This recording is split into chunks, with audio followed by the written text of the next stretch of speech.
Hello guys, how's it going? White Storm here, and today we are straight in with RLD versus Tilt, and also today I'm joined by Aubrey from the XL clan. Hello Aubrey, how you doing, buddy?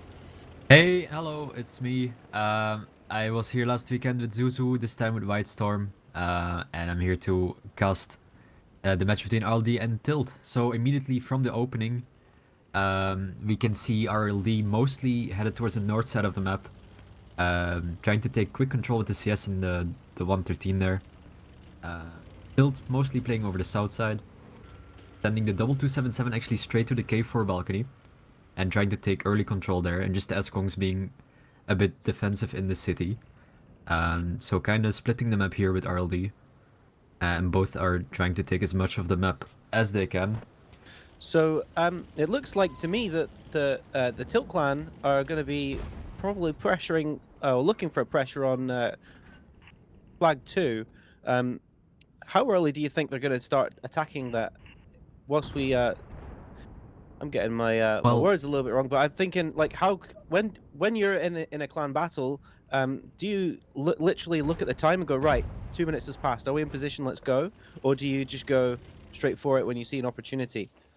I think these guys are definitely just going to try to take as much of the map as they can. It's quite a big map, Yeah, and it's very hard for the defender to defend everything. So they're just gonna feel them out, take as much as they can, and then they'll probably send the 60 TP on the cap, since it's got really good armor, and even the lower plate is quite troll. So yeah, they can easily put it on cap and then start forcing reload to make a move.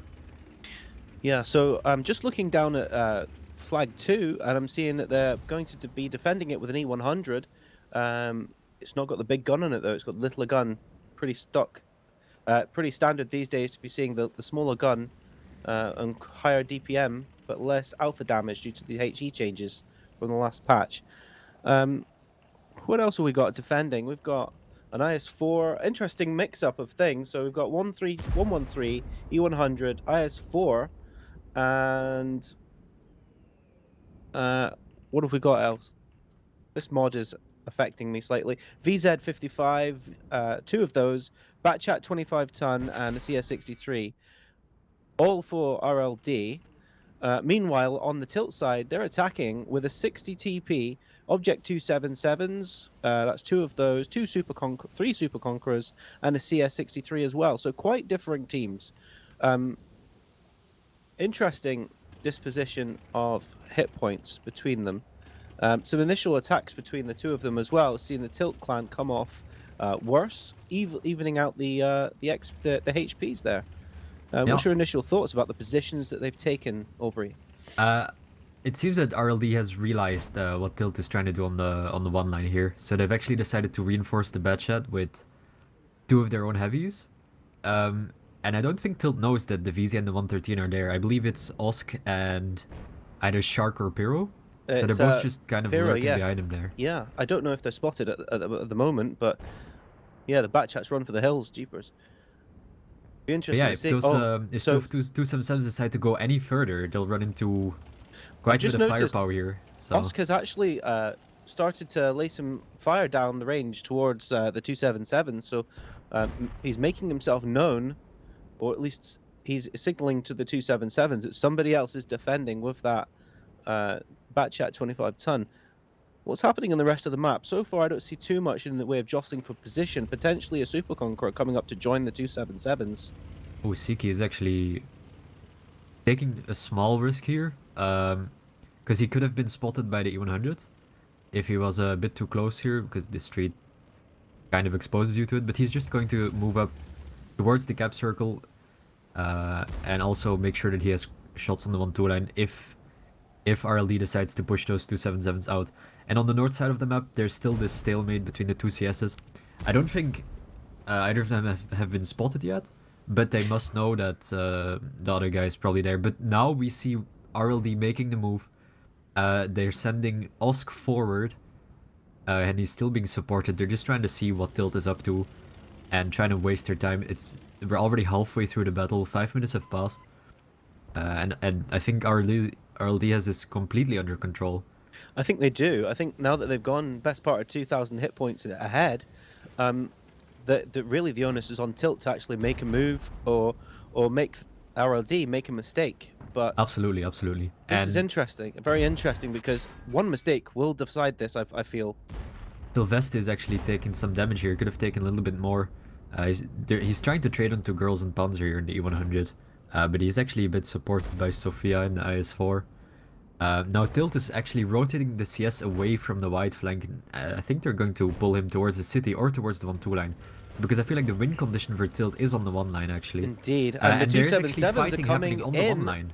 coming into pressure now. Both of them are outnumbered by 3 tanks, and unfortunately, the first kill for the 277 goes to RLD.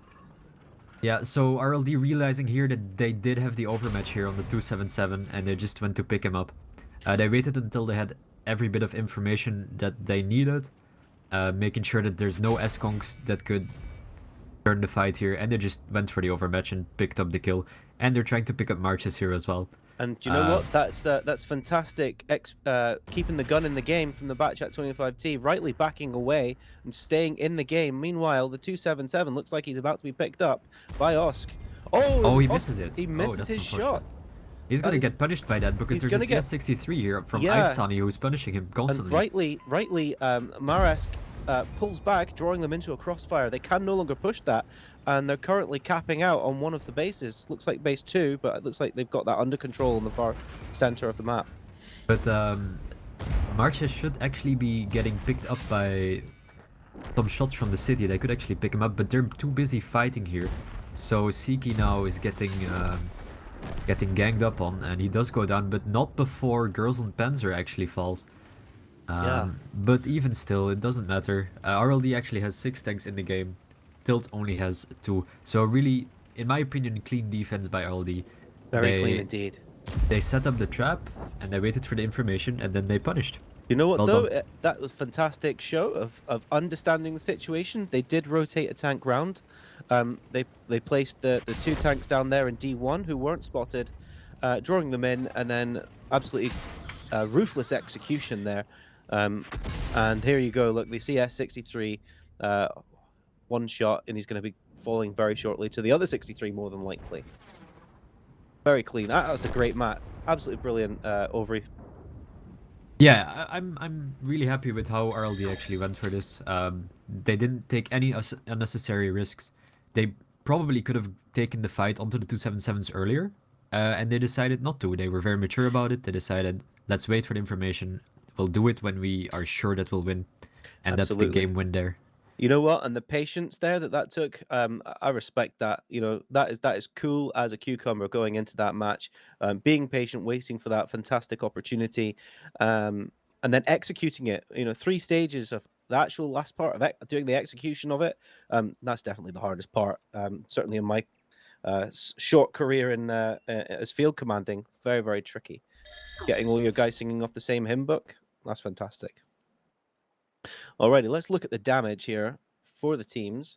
And wow, Sophia getting in there for RLD with 4,149 hit points. I can't even pronounce half of these names. Pazuri, 2,820. Pirihiri, I can't even say that. 2,394. Fantastic. The one death on the RLD team, Girls Unt, he got in the E100 there, picked off right at the end, but he still managed to get in 2,374 damage.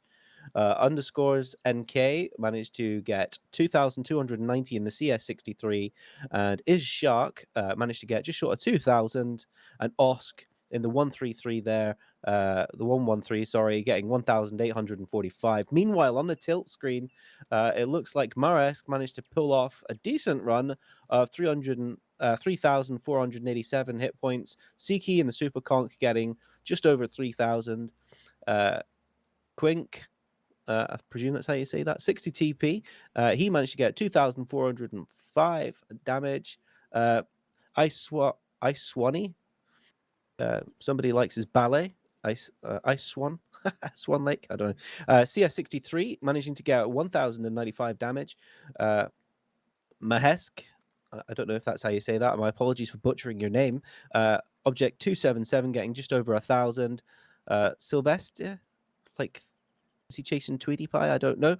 In the Super Conk getting 807 hit points, and uh, OKH66 getting 380 damage. I mean, that's a poor show by the Super Conquerors. Maybe not quite getting into the right position by Tilt. Maybe not being able to capitalize and use that good DPM.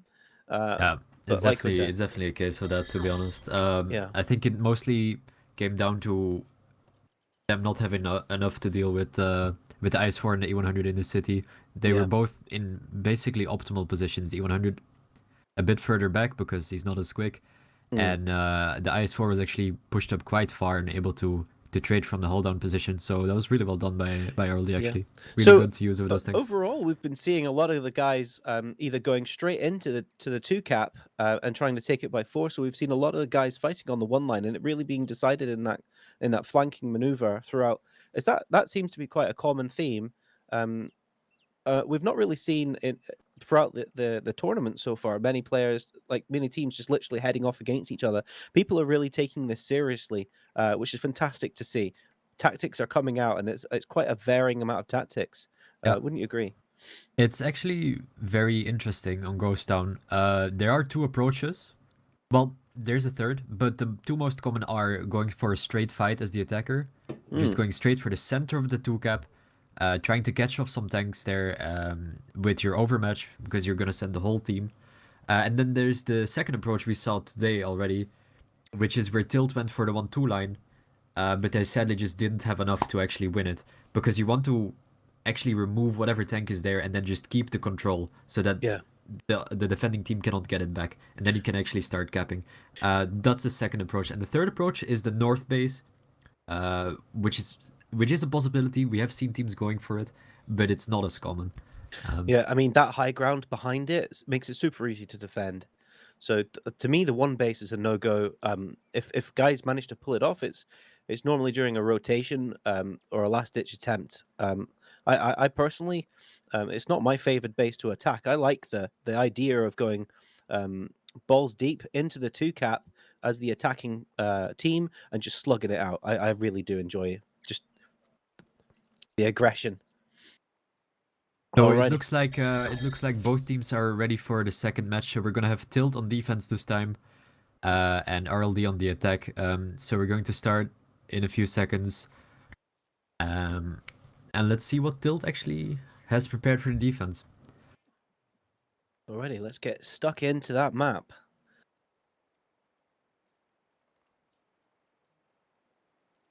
Okay, whilst we wait for it to boot up. So we've seen two very patient teams slugging it out. I wonder if any of them are going to go for my personal favorite, where you just go super aggressive and get stuck in. Let's have a look as we go into the countdown. So on the RLD side, we've got an AMX50B E100, IS4, VZ55, two of those, a Batchat 25 ton, and a CS63. Meanwhile, on the tilt side, we've got 60 TP. Wow, they've gone 1, 2, 3, 4 Super Conquerors and 2 CS63. So they're going for position, speed, and DPM. Meanwhile, on the RLD team, they're going for what looks like pure alpha or burst damage with those two VZs sitting there. That's 1,000 damage each they can put out. And that clip magazine there from the 25 ton. What's your initial impressions, Aubrey? So, just judging by the setup, it looks like the heavies are just going to control the city while the CSs are going to try to either take north or south control. So we see Sani and Meheshka actually going for the K4 balcony together because they can actually win every 2v2 they should face there. And now RLD is looking like they're going for a slow play here. Just defensive on the K line, but actually more aggressive on the north than Tilt was on their attack. And Yeah. it looks actually like NK is going to be able to realize that Tilt doesn't really have any tanks there. There's no one in A4. If NK makes a run for it and he makes it to the A4 balcony, they'll actually have a lot of map control for Yeah, really I can see not those two any super cost. conkers, Maresk and if they sit there, if the super conk sits there in C4 and the CS63 does manage to get to A4, he can pick him off all day. So it's going to be interesting if they actually do spot that. Oh, we see a bit of a rotation down there in J1 as the CS63. I think he's going to be rotating round to just have a little look-see, make sure, because I probably would suspect that the Super Conqueror down in C1 of Maresk has been spotted by the CS63 underscores NK. So yeah, it looks like he's I am moving a bit into cover. surprised, to be honest. I'm very surprised that that Tilt is leaving this open for RLD to play with here. It's not Yeah, really the kind of freedom that you want to give the attacker, and it only takes one brave man to take this balcony from them. But we see already Maheshka is being sent back to A4, just covering the gap, the only gap that they really have in their defense. Uh, and this actually means that Sunny also has to fall back since he can't really hold the K4 position by himself. no. So Tilt deciding, you know what, we don't really need the south that much, and we're actually more invested in the north part of the map. We actually want to keep that under control because there's quite a bit relying on that. Yeah, and I think even though they've given up the K line, I mean the Super Conqueror in G4, I think he could probably hold that or at least spot them, gain the information so that the CSs can then rotate round if they need Absolutely. to. Um, a bit of rotation here for the side of RLD. Girls in Panzer is actually starting to flex around the south a little bit. He's actually going to try to see if there's still anyone up there here in K4. And he should know that he's not getting spotted. So probably the call will be for them to send Osk in the bed chat to take the K4 balcony and just slowly start doing what Tilt was trying to do last game. Sofia does take a hit here from, I think it was Marches, taking a shot from the S-Conk, but those things happen in war.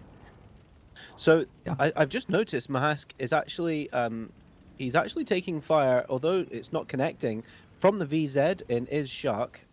And also, whilst he's trying to feel out and see what the other CS63 is doing, is opposing number. So that's interesting. Maybe they're trying to draw these people out of this balcony as the VZ nearly connects a shot there onto Mahesk. So he's literally just firing shots down range relentlessly at him because the CS63 knows that he's there. Yeah, NK must have figured it out. Like, he's getting spotted and there's only really one bush, so he's probably told Shark, hey, try to put some blind shots in. Meheshka was actually very careful to take a bit of distance from the bush, so it makes it a bit harder, and Shark just Yeah. trying again, misses both blind shots because Meheshka has taken precautions this time, actually gone away from the bush. This is high level play, high level communication. This is fantastic to watch. Absolutely brilliant. And obviously, guys, communication is key throughout this. All of these guys are going to be screaming at each other, and it's how they convey all of that information during these very, very tense times because both these teams don't want to lose. As we come into the 5 minutes 30 through the game, we're 5 seeing minutes 30 a very, indeed, and very I'm actually cagey. I'm a bit surprised that RLD is taking it so slowly. They've been given quite a bit of freedom by Tilt, and only now are they actually moving over the south side of the map here. Anytime now, the E100 of Girls in Panzer could get spotted by Ice Sunny, and he should be able to relay to his team that somebody has taken the G1 position and that there's someone in the bushes there. But I don't see why Osk is still this passive here in his bedshed. Oh, well, just as I say that, he's actually decided to move, and he's taking Shark with him. That's it, yeah.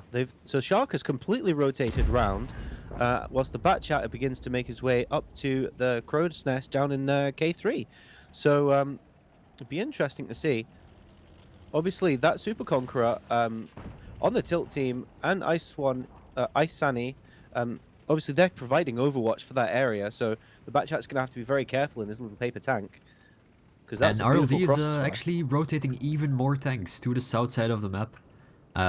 Probably Pazuri in the 50B is going to join Sofia in the city here. So we could be But looking at a 3 minutes all in. very much, and I think that's actually kind of getting forced here. RLD kind of took their time. I don't know if there was maybe even a disconnect that they had to wait for somebody to log back in because they didn't really do much in those Oh, the in those blind 4 shot minutes. comes in onto Osk and he loses a whole chunk of his hit points there. But Sunny is spotted for it, so he actually got spotted for firing that shot. But Shark is just bombing it down the river here. He's actually He's not making it really happen, getting that's for sure. punished. He should be And if he getting actually punished. if he takes this position, Ok is actually in deep trouble. If Shark actually goes into the next tip here onto the railroad, he can actually start shooting Ok in the back here. Right now, he doesn't really have the greatest of shots, but if he actually makes the commitment and starts putting shots into Ok, this might be the opening. Even though it's only 3 minutes left, this might be the way that RLD gets back into this game. But he's But not Sunny's just committing. running away. He's not committing. He's not going for it. He's a bit And worried. he's let Sani run away as well. Yeah, so that's great that the CS63 is managing to keep his resources in the game. Maybe they've realized that the push is coming down the one line. They're going to rotate round to A4 and maybe push that opponent's CS63. As you've seen, so many people are committing into the center of the map. Some trades here are happening in the city right now. A bit of damage going back and forth. But the hit points lead is in favor of Tilt. A couple thousand actually ahead now.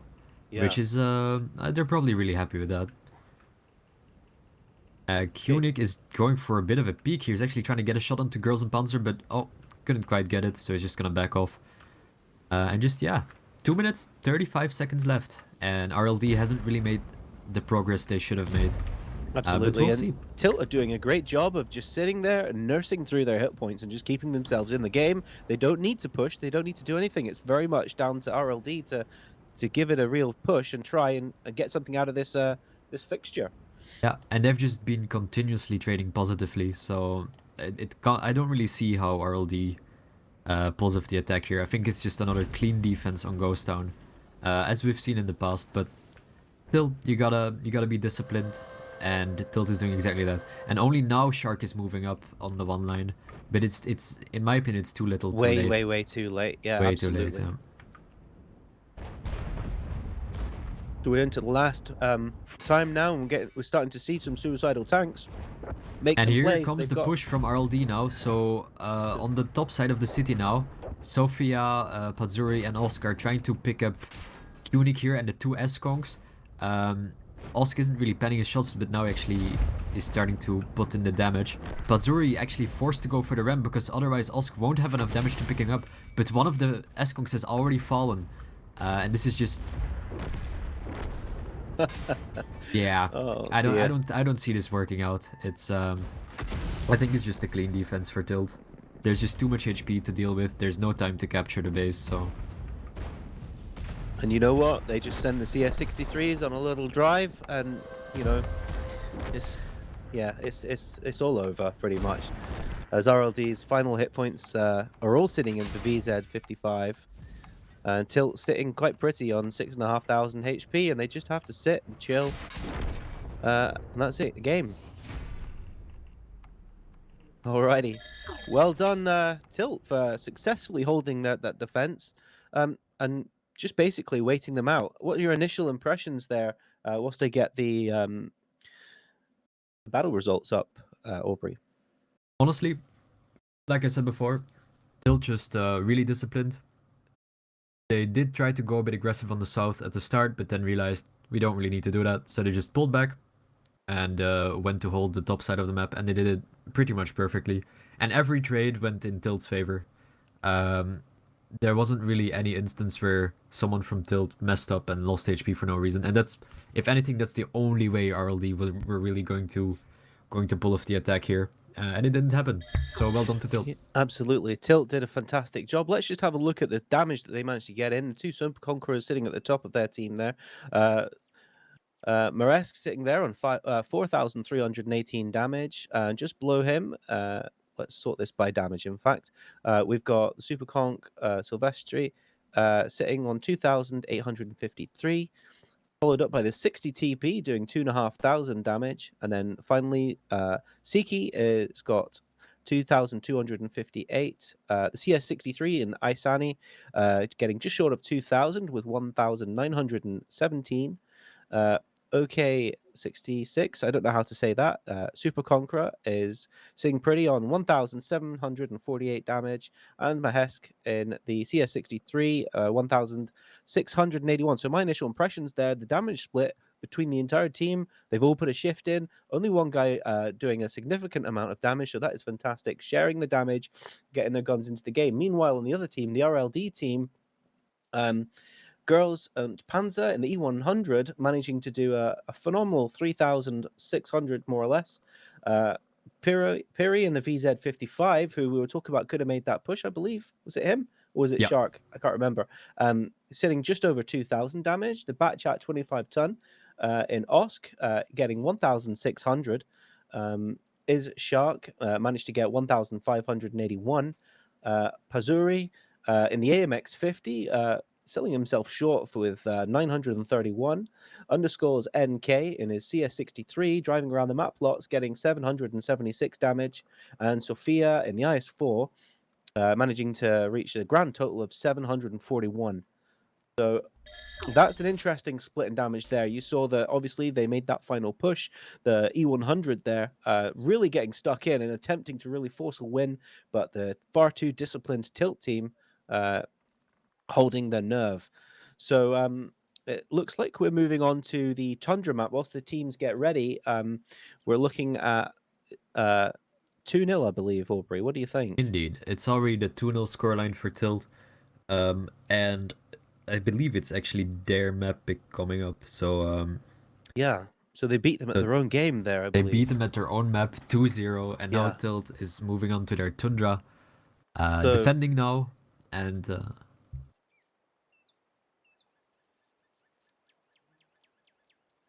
yeah, sorry, it is indeed the 1-1 scoreline. It's it's not 1-1 2-0. square. It's My 1-1 scoreline. apologies.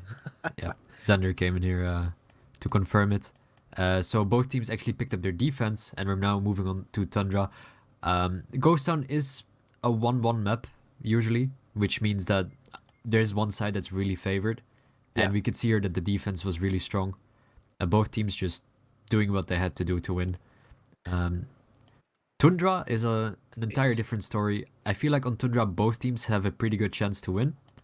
Yeah, yeah, definitely. I mean, quite an undulating amount, so it'd be interesting to see. Do they go for Ridge Riders or do they go for pure DPM? Um, what do you think the meta is really for the tank that they'll be choosing on this map, Aubrey? For the tanks, it really depends on what you're trying to do as the attacker or defender. Yeah. As if you're trying to play it slowly, we've seen Tilt in the past going for an approach with 60 TPs because they Hmm. can slowly grind out the defending team. Yeah, But we're actually going to see it rather soon because we're getting ready to go into the first game with Tilt on defense. and that's fantastic. Let's get the game starting now. As we boot into the screen, I'll be interested to see whether the 60 TP thing is something that they go for, whether they go for something fast. Alrighty, let's us into the game. Let's have a quick rundown of the tanks. So RLD starting off with Sophia in the IS7, Girls and Panzer has got the Super Conqueror, underscores NK has also got a Super Conqueror. I can't say that. Lav J. Help me out, Aubrey. What's that? I have Um, no idea how to I pronounce don't that. know how to. We How can do you call him pronounce Lava, I that? guess. Lava, I'm gonna say, is going the VZ55. Piri is in the VZ55 as well. Panzuri has got the Batchat 25 ton again, and we've got a second one in Osk coming in with a 25 ton. Meanwhile, on the tilt side, we've got Isani in the 113, Siki in the 113, Quick and Silvestri in the 60 TP, Maresk, OK, and Mahesk also in 277s. So that to me says all day that they're going to be highly maneuverable with those 277s. They're going to have a lot of DPM Yeah. And to we're put seeing it down. already, actually. Tilt has decided they don't really want to wait for RLD to come at them. They know that the map is slightly attack favored, and they've decided to take their fate into their own hands, and are now taking rapid control over the south side of the map. They don't really meet anyone here, so they know that that RLD isn't really trying to go for the two-cap meta here. Yeah. But RLD is, in response, taking the north side of the map. Sophia aggressively taking the A4 position here And I and taking noticed a bit as of crossfire well on the 60 DPs. in the A4, A3 position, they're already beginning to set up a crossfire on those two Exactly. those two 60 TPs. So they're going to have a lot of time to start grinding down those 60 TPs hit points, whilst the 277s make their way back round to start gaining some more of, And or this is start actually a really reclaiming the good map move by control. Sophia. Sophia and his I7 has actually decided to take the next cross as well, because from the position he was originally in, he couldn't really do anything onto the 60 DPs, and Yeah. the only thing that could really happen is he could get shot. But Tilt immediately responding with the repush. Sunny and Maheshka in their 277 and 113 have decided they really absolutely have to take the IS-7 out, and they're just going to try to 2-on-1 him, but they don't know yet that help is coming. In the back chat, They and the can already see the Batchin of VZ55. Osk. Goodness Osk me. has a full clip, bends the first shot onto Maheshka. Maheshka is sure to fall soon. He managed to put one more shot into Sophia, but he just falls immediately after.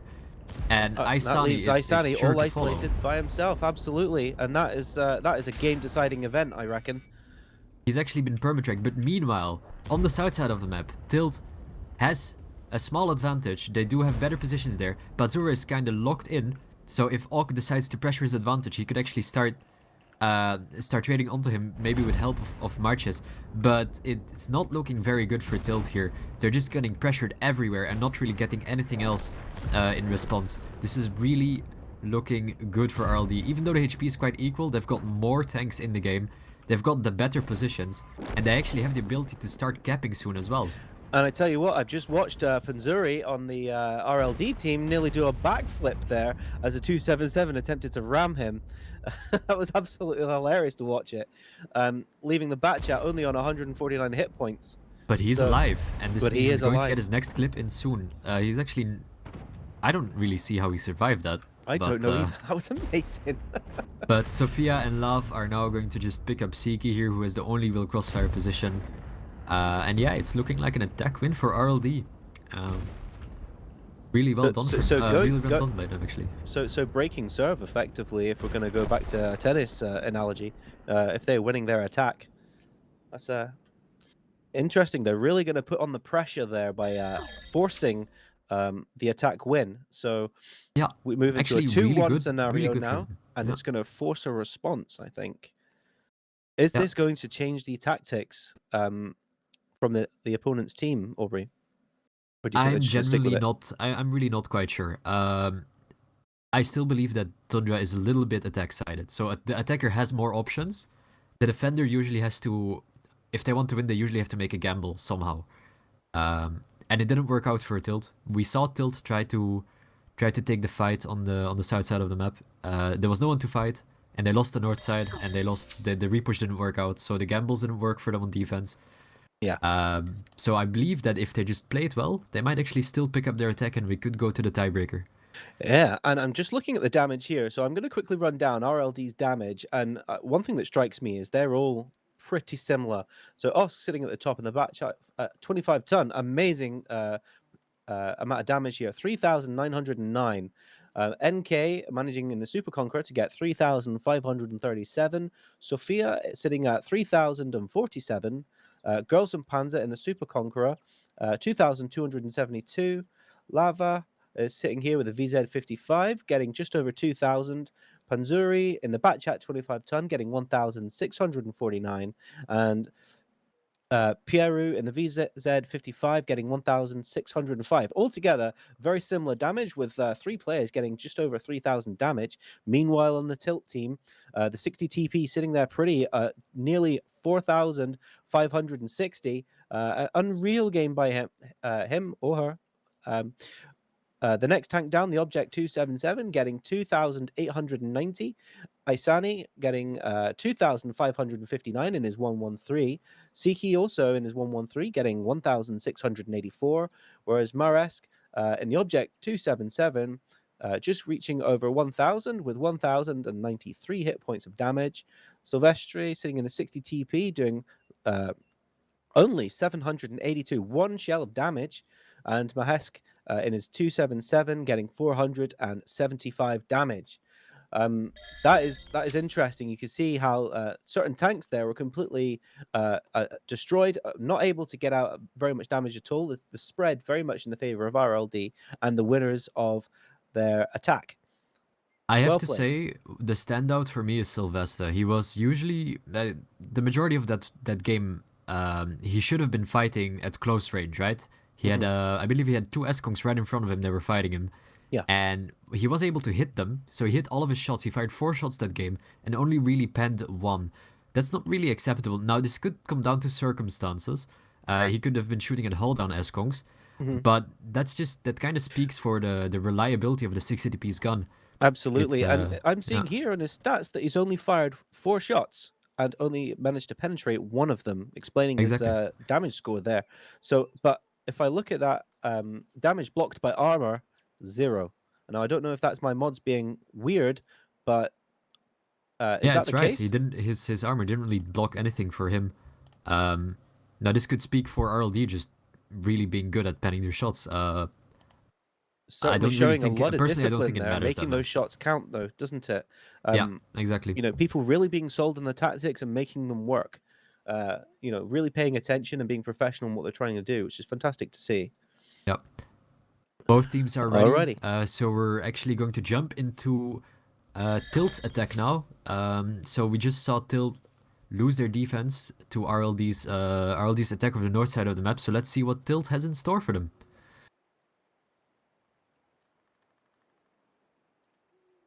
Any second now.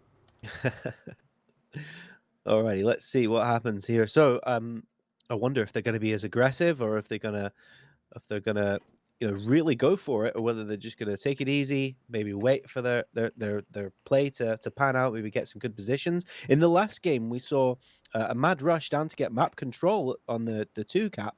I wonder if that's gonna happen again, or whether they're gonna all the fighting is gonna be in the one side. Let's have a look at the tanks that they've chosen. So RLD, Girls and Panzer has got the Super Conqueror and Sophia and NK all going in Super Conquerors for that raw DPM and ridge riding ability. Meanwhile, Lava and Pieru both going in VZ55s. Panzuri in the back chat 25 ton and Oscar in the 25 ton. On the other side of the map, Tilt are sitting with two 60 TPs with Quick and Silvestri.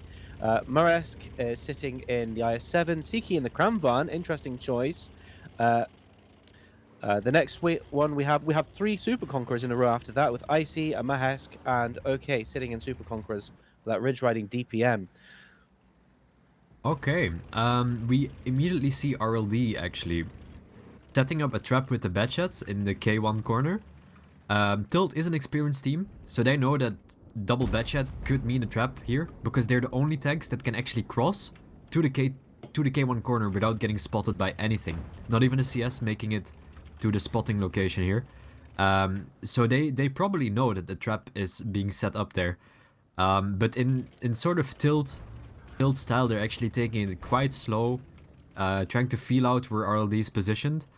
And yeah, they're just going to use their time to figure out where they should strike. Absolutely, and with that attack being won by the last team, how crucial is this map? Well, it's match point for RLD, so Indeed. Tilt absolutely needs to win this if they want to go to the tiebreaker on Sand River, I believe. Because, yeah, otherwise they're actually out of the tournament. That's it. So I'm seeing the Super Conqueror sitting pretty on the top of the hill there on the 9 line. Meanwhile, the Kramvan is getting into position just below the 1 cap with the 60 TP, probably for protection. Maresk, though, in the IS-7, who's making his way across to the AA5 position, he's lost half of his hit points. That's actually very uncommon, because we actually saw Sophia making this cross in the previous game, and he actually did it quite safely. Yeah. Although, given that there were less tanks shooting at him, that's obviously one reason. But normally, you can actually get a really safe position here on the north side as the attacker. But I'm not really a fan of the double S-Conk on the hill right now. No, And as I I say think that, I Meshk is do feel actually that leaving it. Yep. I do feel that they're wasted up there. Meanwhile, it looks to me, just from the map positioning on the AB line, AB3, the Super Conks are looking to potentially get a surround on the 60 TP, or they're setting it up for the future, maybe, keeping themselves in the map and not losing any hit points unnecessarily. I'm a bit worried that Tilt has actually committed these tanks here, and they're now in positions where they can't leave. So RLD knows that these tanks that are here, in the middle and on the north side of the map, they'll have to play here for the rest of the Maresk is game. making in the IS-7 is making a push here towards the lower side of that mound at Yeah. A3-4, maybe he's going to try and challenge one of these guys. Well, He's not even he's looking. He probably doesn't been know he's told there. that that he has to try to either find out information or That's him. That's him out of the game. He's tried to win it or something. He's tried to make a play, and he's effectively out of the game now, sitting only on 166 hit points. That was too easy. Meanwhile, yeah. D5, 60 TP in the Crown Van look like they're about to try something. They're just trying to trade into Sophia, and if they've been doing pretty well actually. Sophia now at 1,000 hit points in his S-Kong because the turret really isn't that great. It does have a weak spot, but Girls and Panzer does pick up the kill on Marches now. This play didn't really work out for them, but they did get some HP back in trades. So Yeah, it's not that bad. They are a tank down, but they've still got a lot of HP to work with. absolutely. But interestingly, yeah, like I was about to say, RLD sitting on just short of 1,400, and Tilt are sitting over 1,400, just dropping down now to 13,500. So the hit points are almost identical, even though they're a tank down. And we do see now Sunny moving up to his friend in the 60 TP here. I think that Tilt is trying to crack the map here from the north side. Great shot by Sylvester onto NK. NK is surely going to give one back. He actually I think doesn't. He he's doesn't pen probably his shot. going to rotate. Girls and Panzer is going to come and join him so that It they can looks like RLD is get some actually going for concentration the of fire. overpush here, but this could really cost them. Oh, this is a Sylvester is going vital to be play. taking all of it, but it's all Batchat going to comes come in down to too. Patsuri. He absorbs And a oh, shot. Patsuri gets set on fire. This is crucial. He's not going to be able to hit his shots very well now, but he's still hitting all of them. And Sylvester is going to fall very shortly, but the HP trade has actually been not that bad for Tilt here. Both teams And sitting at again, about we're 9,000 seeing hit a cross points. map. Oh, so was the Batchat? Do you think he was actually carrying a fire extinguisher? Because he's still in the game. I'm surprised. He might have had a firefighting directive, but Tilt Yeah. right now, they've traded some HP back on that north play, but they've also realized that if they stay here until the north fight is over, they're not actually going to be able to win the game anymore. They really need to pick up Osk and Pyro here, but My they're goodness, actually this is really well close. protected now because of the crossfire. The HP is still really close, but the tanks are heavily in RLD's favor. They've just got more guns, RLD. Now we've got 2 guns remaining in Siki and Mahesk. Oh. It's looking like it's all over as soon as that Crown Van clips out. Osk, sorry, picks up Ok in the S-Conk, and it's looking like this match is done and dusted. It's gonna be a 3-1 scoreline for RLD unless Maheshka picks up, well, literally everyone. There's a couple of one-shots. I believe there's 4 one-shots if he has some decent RNG, but I believe it's over for him. Patsuri here has a full clip loaded. As he finally gets the kill on that Batchat. And it's done. That'll Tilt be is eliminated from the tournament. with 3,000 hit points RLD remaining. picks up both sides on Tundra. Well done to them, really.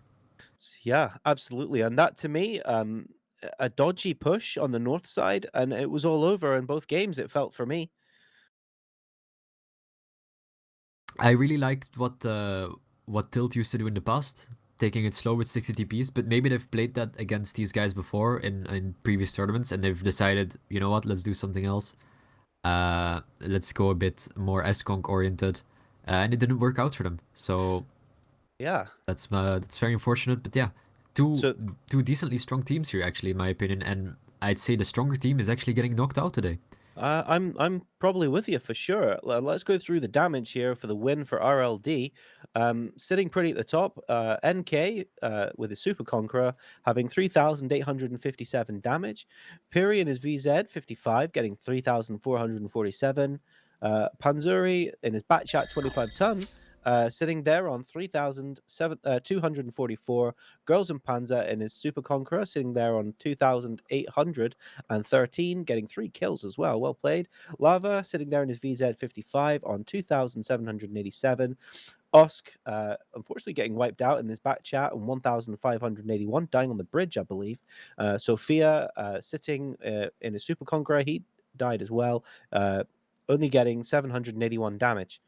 Meanwhile, on the other side of the enemy team here, the Tilt team, unfortunately losing this match, and Isani in a Super Conqueror getting 2,855. Siki in his Crown Van only managing to get out 2 clips, maybe 2,581. okay, sitting there in his Super Conqueror, 2,353.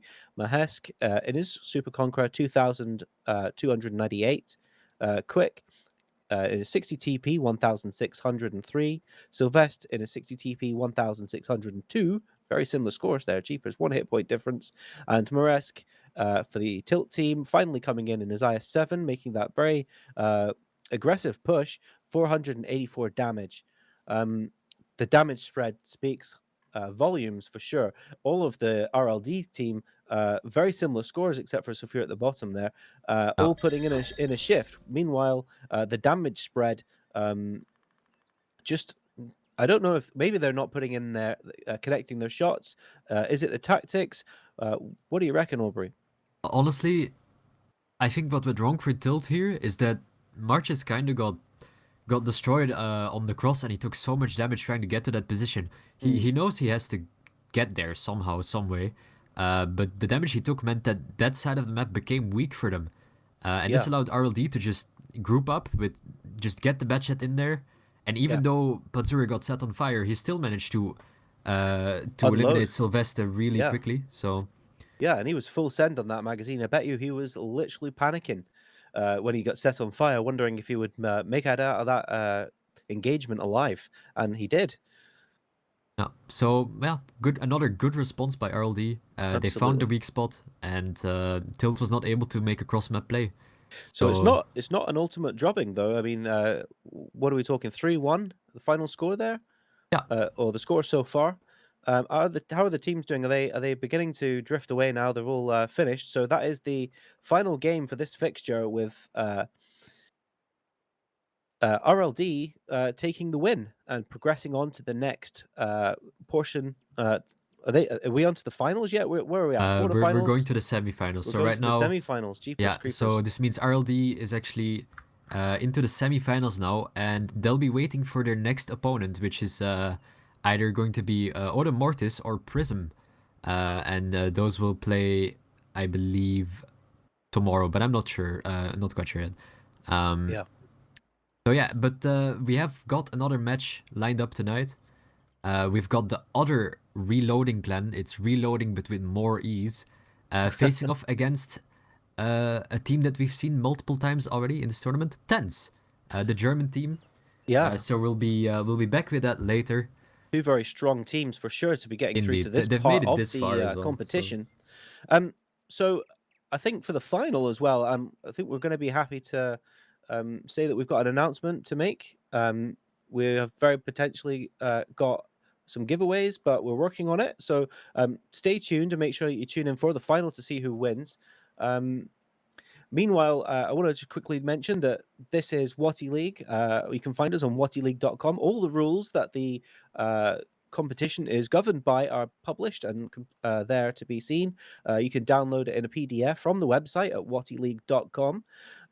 Also, you can see how your team is doing, where they're positioned in the standings, how they've managed to get through. You'll see links to our social media. Also on wotileague.com, and you'll see it published on the Facebook community there, Woti International. So do take your time if you can to have a look and see uh, some of the things that are going on within the community. Any final things to say, Aubrey? not really.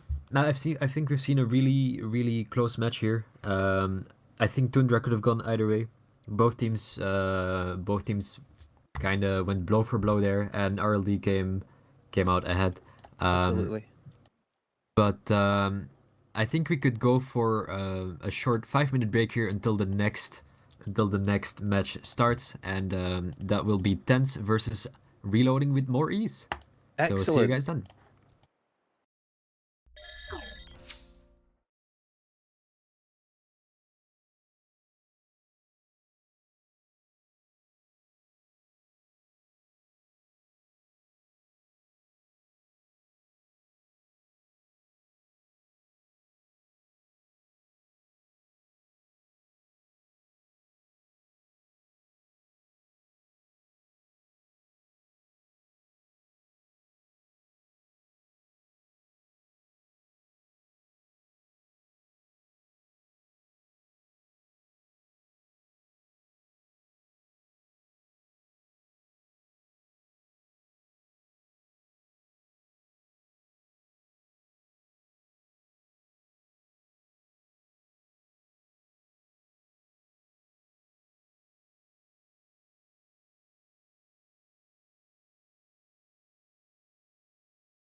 Alrighty, welcome back. For the guys that have stuck around and ready to watch, we are almost ready for the second fixture of tonight, which is TENTS against Prism.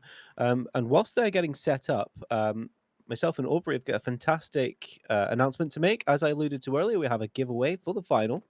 Uh, Aubrey, what do you think it will be this time? So I've actually heard, I don't really know, but I've heard that there's a tier 8 premium tank up for grabs. And some premium days on your premium Ah, account as well. So that's going to be good. At least we've got something to give somebody, some lucky winner. So for the final, if you want to go or a chance at winning this, make sure you're watching. Um, so I'm not sure what the actual tank will be, though. Maybe Xander in the background will actually let us know nearer the time. But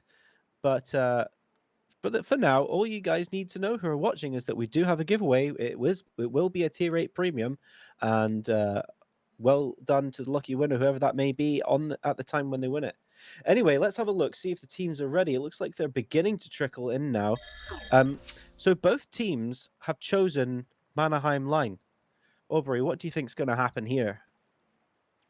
that's very interesting. I think that's a first even for this tournament.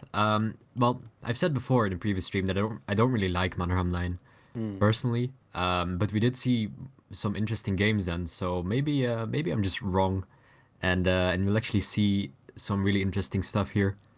I have high expectations from TENTS. They Yeah, obviously beat my team in the group stage, and they played pretty solidly. So I really think that they're the favorites here. And then RLD. Obviously, we've seen the RLD main clan before. This is now the RLD second clan. And yeah, they've got quite the task ahead of them. But well, maybe they're better at this map than TENTS is. absolutely. So I personally like to attack the one flag at the top when I'm attacking here. I don't like the two cap down at the bottom. I just feel like it's too open. So maybe we'll see some plays to the north. Maybe I'm completely wrong and people are easily able to attack the two cap. How would you approach this? Well, um, again, not a map I usually play, but from what I've seen, last or 2 weeks ago, we had a match between Prism and Reddit, and both teams on Mannerheim line decided to actually go for the North play, as you said. It seems to be the favored cap to go for, to Hmm. either, well, force mistakes from the defending team, Yeah, or to work the angles onto anything that's defending on the south side. We saw quite a bit of emphasis put on the balcony position that overlooks the one cap. So there's a balcony yeah. next to the two cap that kind of overlooks the one cap circle, and we've seen some emphasis on trying to get rid of whatever there is stationed there for the defending team. Um, but these teams are quite experienced, so they'll probably have their own way of trying to break the camp here. Absolutely, and there's so many opportunities for cross-firing positions onto either of these capping areas. Although I personally feel that two is the weaker cap to go for. Um, the one line cap, the one cap at the top there. There's so many different corridors to get to it. There's the low ground, obviously. There's the high ground that you were alluding to there, the balcony. Um, Lots of areas, lots of rocks where you can get hull down and behind, so that you can put pressure on whoever it is that's trying to make a play for there. So, do For you sure, actually, think? because Reddit in their match against Prison had Mhm. zero issues actually getting to the one cap, It's just um, keeping it, isn't it? and they had so much HP that they could actually afford to have one of their IS4s basically make a shield for the second one, and that's how they actually decided to put pressure onto Prism. Then they Shielded cap. actually it was actually successful as well. They made a cap Yeah, shield, they got the HP lead that they wanted. The only problem they had is that they weren't able to close out the game. yeah. Um, so it's quite a time intensive map as well. There's a lot of rotations that Hmm. have to happen. You have to wait for the cap circle. You should expect that your cap is going to get reset a couple of times because there's always that element of RNG and there's a limited amount of HE shells. Yeah. Um, so time is definitely going to be a factor. We saw in multiple games on Mannerheim line that the time ran out, simply. Yeah. So that's very interesting. Time critical map, lots of crossfires. This could be a very exciting, and obviously we're going to be seeing because both teams have selected this. We're going to see attack defense on the same map, which some people might not enjoy because it's the same map, and obviously as this story unfolds, we're going to be seeing a lot of guys attempting their same strategy. Are they going to have multiple strategies for the same map? Is what I'm kind of trying to work my way towards. I Um, feel like, and especially for RLD, since they'll be attacking on the second game. Sorry, mhm. they'll be defending on the second game, and then they'll be defending again on the third game. So Yeah. they'll have two defenses back to back. Now, whether they could always pick the same tanks and run a different strategy, Mhm. but they'll have to do a mix up somehow. They'll have to throw tents off one way or another. I Yeah. really don't think you can do the same strategy back to back. Interesting. So the teams are now ready, and we're going to begin the countdown to get into this map. So whilst they are about to load in, and whilst the battle screen loads up, I mean, who do you think's really got an advantage? The team that defends second, or the team that defends first? Oh, I think it's the team that defends first. If you manage to pull off a successful camp, you do get that little bit of mental edge as well. It's Yeah. really frustrating for the attacking team to not be able to break a camp, Yeah. even though you know it's really not your fault. But it looks like we're good to go. Alrighty, so let's read out the tanks and see who's playing what. In the TENTS team, I'm not going to read all the names this time because that took a bit of time. So this particular time, we're going to go for IS4, Crown Van, Super Conqueror, CS63, STRV 103B, interesting choice, and the T100 Lite, all for the TENTS team. Meanwhile, on the Prism side, they've got an IS7, two IS7s, two Super Conquerors, two VZ 55s, and a Batchat 25-ton. Very interesting choices there. Oh yeah, the STRV is a standout here, and we can already see Hero in the STRV going straight for the hill position. Absolutely. Um, he's got a lot of camo on that tank. Probably has the camo field mods as well, and RLD going for the south side. So this two cap that we both agreed is not really a viable option. And they're both going Th- straight for it. That is they're both going crazy. straight forward, and Tens actually should know what's happening because they have Lemmy Sandros in the Mhm. CS63, who is Yeah, actually spotting the north cross. He has perfect vision on A6. He knows exactly what's happening there. There's not a single heavy tank in the game with enough camo to make it across. So Tens has to know that this is a south play. So really good vision absolutely. from The them CS actually. must have seen as well. I mean, the bat chat for the Prism team sitting there at A8 is doing absolutely nothing. He's out of the game. The CS63 for the TENTS team is sitting on the one cap at E4 doing absolutely nothing. So everybody knows by now that everything is happening around the two line. And how important is it going to be for that Kramvan and the two Super Conquerors in their hold down positions? Oh, the They're going to be able damage. to hold that all day. The damage has already come in. Panther first in his VZ, already hemorrhaging 1600 HP there, and not really getting anything in return. And these tanks are locked now. If they want to leave, they have to take damage. This is absolutely terrible for RLD. And I don't even think they know what's actually in the back there. I don't think Fluffy Lines and Curry hashtag have been spotted at all. This is looking really good for TENTS and really bad for RLD. Definitely. Definitely. And Okay, Alexandros, interestingly in the T100, hasn't really decided to move, and he's actually just looking in the direction of the heavy tanks. He's actually peeking now to get a shot in. one thing I just want to say real quick is I think I have actually set up my uh, casting mod wrong. I've actually got Prism on the right hand side there. There, unfortunately, I'm actually seeing something slightly different, and it's my apologies if I've mentioned them already. It is in fact TENTS against RLD, Yeah. their second clan. I've just noticed I've made an absolute error there, but not to worry, because I've got the colors the right way around, so I can actually cast this.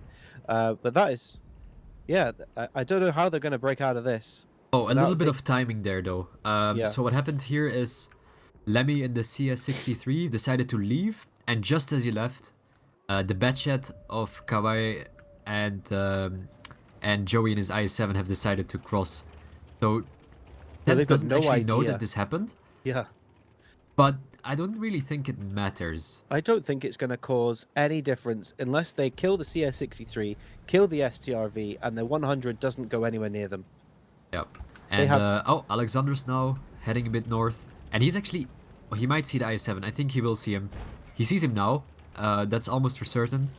And he's just going to dive into the river here. He doesn't really have to take any risks. So they've seen the IS-7 take position there, but it's not really going to do anything.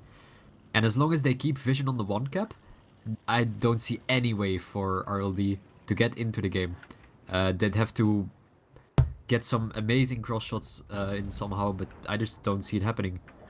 No, me neither. And do you think the VZs are actually going to be able to get out of there? Do you think they're going to be able to rotate? Oh no, Because they're I think trying. that's it. And yeah, like I was saying, they have to take damage for it, and well, And they have. And they have. Look at that. I mean, the difference in damage is only 1,000, but it may as well be 10,000 at this point because the rest of the tanks are locked in. There's no way they're going to be able to rotate. okay, MV taking a bit of a risk here, so he decided to go through the water here to move up, and he actually, I think he was like 4 seconds away from drowning, but he knows what he's doing. He's actually made it across, and he's now going to just play this really powerful position here. You can abuse this position in random battles if you want in your crown. You can just balance on the edge here like he's doing, and you can actually start working those 15 degrees of gun depression, and there are amazing tanks turret. that he can literally just clip out as well.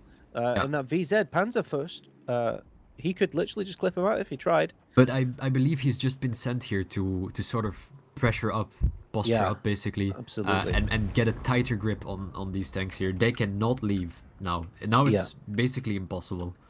The only tank that has been able to leave was the VZ of Fico Hacker, and he's just rotating north now. Not really sure what he's trying to achieve, but I'm sure we'll find out soon. Absolutely, and with basically almost half of their team locked in. I mean, the guys at the top really they have to just do something. Oh, and I believe did Alexandra spot Fico on the cross, because Fico's decided to stop crossing now, but actually he decided to peek up, so I believe he's not spotted yet. Alexandros has a really good bush here in the T100. Yeah. He won't see much more than staying in the dip, but yeah, this is basically as aggressive as it gets. And now Joey is trying to make his way onto the cap circle. Not sure if he's going to continue. And that is a cap. He's actually moving off the cap. He's moving off the cap. He's going closer. I was expecting him to do that just to draw some attention and get the pressure off these guys at the bottom here. But yeah, that's not going to happen at all.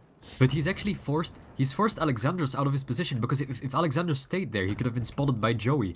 And Alexandros decided to leave, and he took some damage for it. So certainly now it's a possibility for RLD to start capping on the 1 circle. And maybe TENTS will actually respond with this repush on the K line, which they could go for now. And they're making a play on the Crown Van now. Super Conk is trying. Down at the bottom here. So Deus, Fluffy Lions, and Curry are moving up to MV now. That timing, though, just as they jump into the cap, they start making a pressure down on the H8, J8 area. Yeah, they know what's up. They know what's up, and they realize that if they make this play now, they will almost guaranteed win the game. Fluffy Lions has to be really careful that he doesn't drown, but I thought he was going to drown there. It was close. It was close. But Panther Fuss does get picked up here, and Cower is probably going to get focused out next. He's only a couple shots away from dying here. And on the north side of the map, RLD is just sending the Batchat into the fight, chasing Alexandros away. But I'm just a bit worried that these 2 heavies on the cap are just not really doing anything. And they will just surely get reset. Lemmy is on the flank. He's going to have reset angles very soon. Absolutely. The CS is just going to get round the other side and create a crossfire. That's all if he gets on with it, that is. But yeah, he'll get there. I mean, yeah, 25 seconds for him to achieve that. All he needs is 1 reset, whilst the heavy tanks come round, get rid of that Batjet, and get him in position to make the final play. So, actually, really good rotation by TENTS. Not over yet, though. We got 10 seconds left. Is he going to get the reset? He has to. He has 2 chances. He actually misses the first. Come on now, Lemmy. Oh, he gets the reset. That was remaining. Way too close. Holy smokes. That would have been quite the upset. That would have been wow. a right steal. Well done, TENTS, for actually achieving that. They made it hard, though. Yeah. And we've got a Super Conqueror lying around somewhere that they're all going to have to hunt down if they want to end this game in a timely manner. Indeed. Although I don't really think it will matter, since if all of the if both teams win both of their defenses, Yeah, then there will not be a fastest attack. And then I believe it's by either damage or kills. So the defending team here of TENTS needs to be careful that they don't give N73 too much damage here for trying to close out the game. Because this could, in a rare circumstance, this could decide who gets the tiebreaker. absolutely. Inadvertently, this could decide who wins the match if it goes with serve, and both teams, kind of hold Yeah. serve and defend. But I don't think we're going to see too much of an issue, And TENTS and doesn't that's the seem to game closed out. be too worried. So okay, good solid defense by TENTS and a really good K-line rotation to pick up those 3 tanks there that they basically locked with really clever positioning from MV. So well done to Absolutely. them. Absolutely. Well That done. was brilliant to watch. And my goodness, I have my heart in my throat when that CS missed his first That shot. was way too close. Oh my goodness. Right, let's look at the damage here. So I'm just waiting for the damage to come up on the screen for you guys to see. Uh, there we go. All right, we're ready for that. So TENTS, I'm going to go on the left-hand side here. The Kronvan coming in, as expected, a very high damage score there, 4,854. Curry hashtag in a super comp getting 3,818. The IS4 down below with 3,144. Hero 867 in the TENTS team in his STRV, putting in a good shift at 2,017 damage and 2 kills to his name. Fluffy Lion and the Super Conqueror at 1,986. Alexander sitting there in the T100 Light, getting 897 damage. And Lemmy sitting there in the CS, who I believe he was the guy that really got our pulses going there, getting 694 damage. Meanwhile, on the enemy side, the RLD team, N7 getting in his Super Conqueror getting 3,109 damage.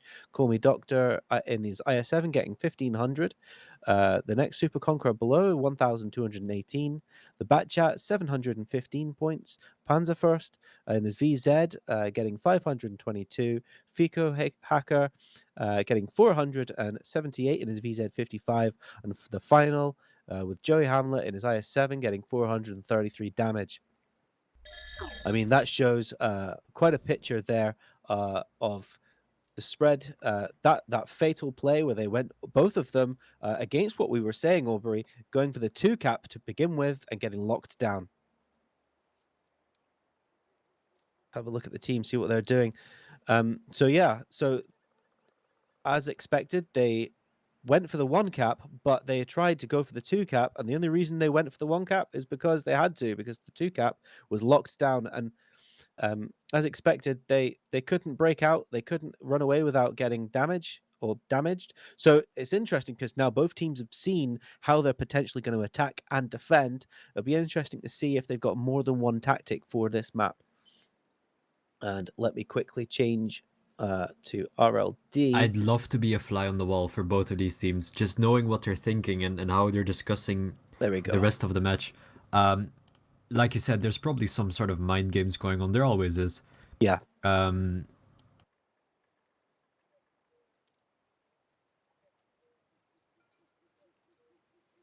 Oh, my apologies. Somebody needs to move me across. Right.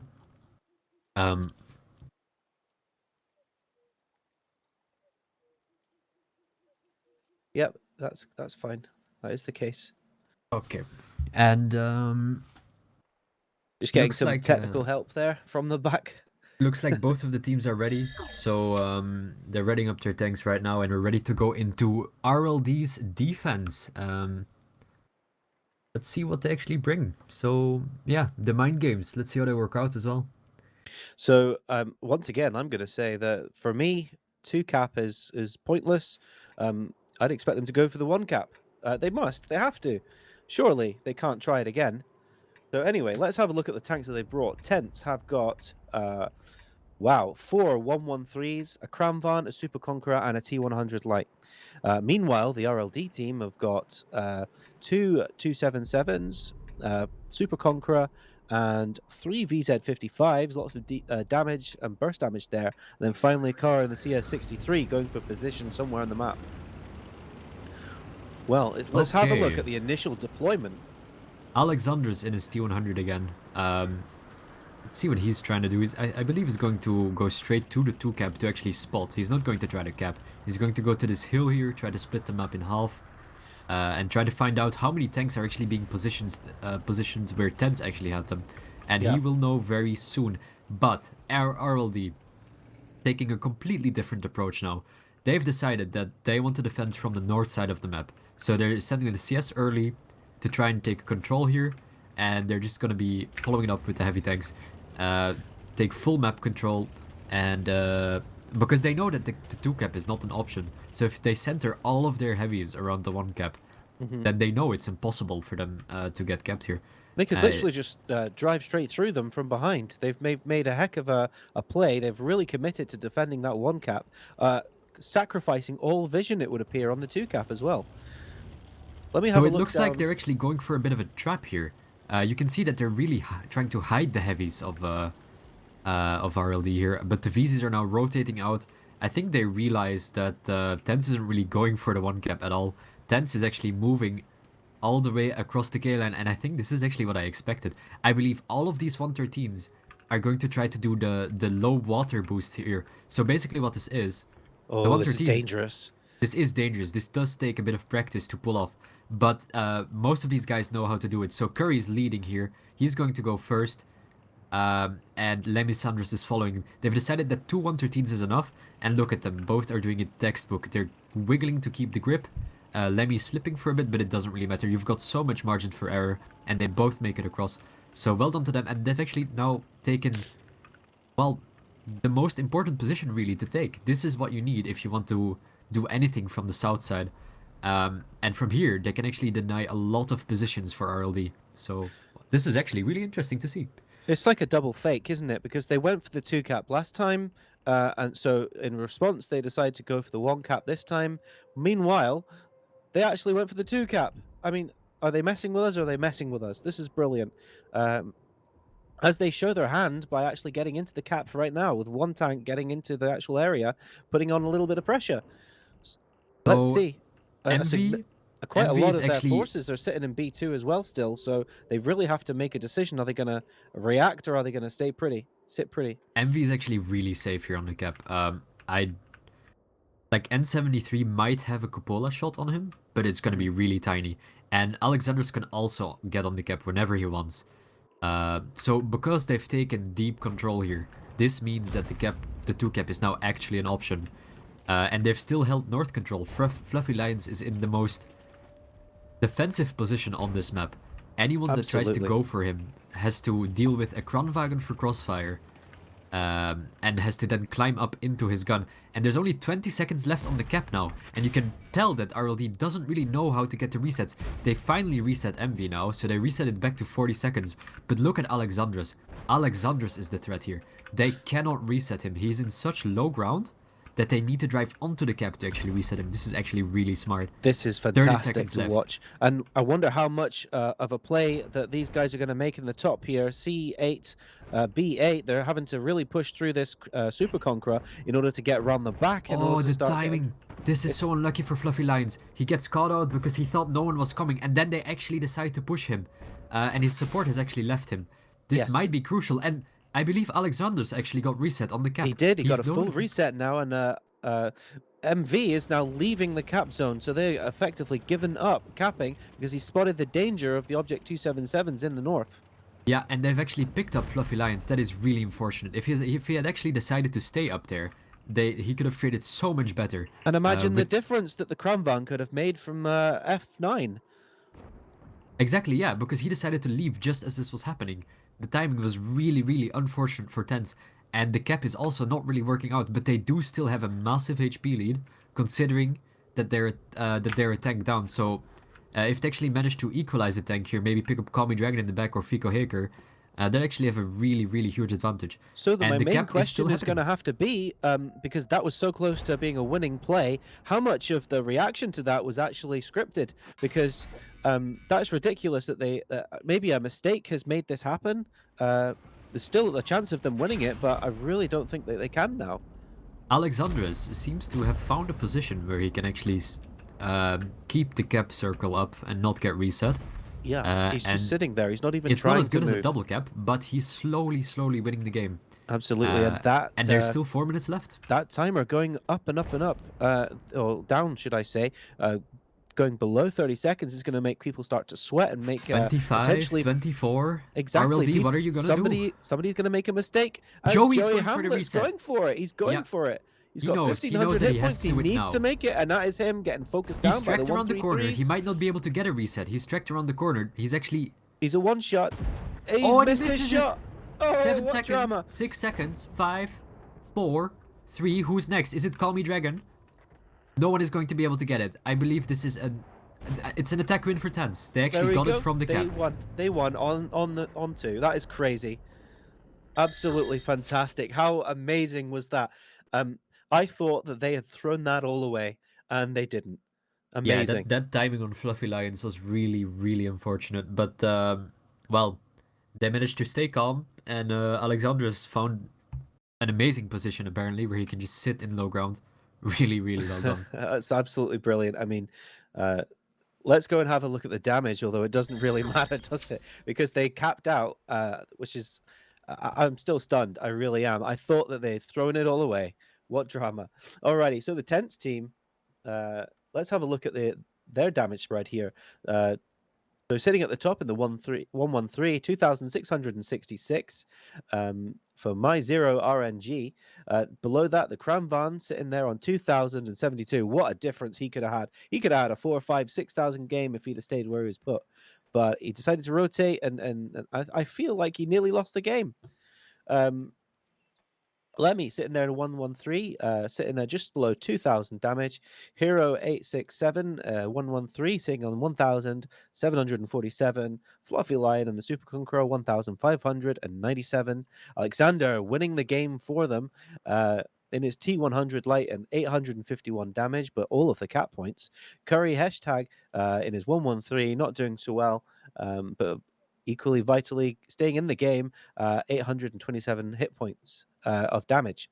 Meanwhile, on the RLD team, who I really thought they'd managed to clinch it there, the CS63 sitting at the top on 3,166. Bulk Power sitting in the 277 on 2,411 hit points. Joey making that amazing play, but not quite pulling it off in the Object 277, getting 1,572 hit points. N737 sitting on in his Super Conqueror on a maximum total of 1,139. Panzerfust in his VZ getting 833. Fico Hacker in his VZ getting 497. And finally, Call Me Doctor getting no hit points of damage at all. What an amazing game. Absolutely fantastic. Honestly, now I'm interested in what TENTS is thinking, because they've just basically shown them this is what we had. This is what we had in store for you, and now we're going again because RLD is going on defense again now because they picked Mannerheim as well. And if you pick a map, you defend first. So this is going to be a back-to-back defense for RLD, and this also means a back-to-back attack for TENTS. So does TENTS have any more tricks? I mean, it feels like they've shown quite a bit already. Exactly. They did the Have they shown their full hand, or are we going to go and see something equally interesting? Are they finally going to go for the one cap? That's what I want to know. I think they might have something in store on the other side of the map. Although, to be honest, they probably don't really know, or they don't see how RLD can really counter this. TENTS approached this with a lot of information. Alexandros knew exactly what was up and if this play was even possible, and they pulled it off accordingly. Yeah. This is, I mean, that T100 light is so flat. It can sit there all day. So in order for to really defend against that, you need to be close and personal to that 2-cap. So it's going to be interesting because, like I said, they've shown each other how they can win on the 2-cap. So do each of these teams have the flexibility and adaptability to really react to what we've seen already, or do they have more tricks in store? Let's see how the team's coming along. Are they ready to go? No, they're not. They're still in spectator mode at the moment. I can give you guys a quick update on what's happening. So because both teams picked Mannerheim Lime, normally we don't really want to play the same map twice for obvious reasons. Mm-hmm. And Yeah. So the teams are asking for a map change because they don't really want to play the same map back to back. So Absolutely. apologies for the confusion, but there was basically not enough time to change them up before the match. But currently the teams are trying to negotiate a map change. So I'll update you on when this happens or if this happens at all. But Absolutely. for now we could assume that it's going to be Mannerheim. Or actually the teams have agreed on Runeberg. So we're going to see 2 games of Runeberg. And if I could get confirmation on who's going to defend, then we could actually start getting ready for the next map. Absolutely. So I can't believe how quickly they agreed on that. Both of them wanting to crack on with this competition, and both of them agreeing that maybe it wouldn't be the best content, or maybe a team would be disadvantaged uh, by playing the same map again. But equally, um, it's very interesting that they've chosen Runeberg. What do you make of that? Both teams did agree on Runeberg. Wow. Honestly, You know like, what? I think the certificate for yeah, sportsmanship exactly. is going to be awarded to the guys in these teams because that was fantastic. Definitely. Hat Great off to these diplomacy teams. there. Absolutely brilliant. Runeberg is also not a map that we see very often in tournaments, so quite a novelty here. Yeah. Runeberg got quite a bit of changes recently.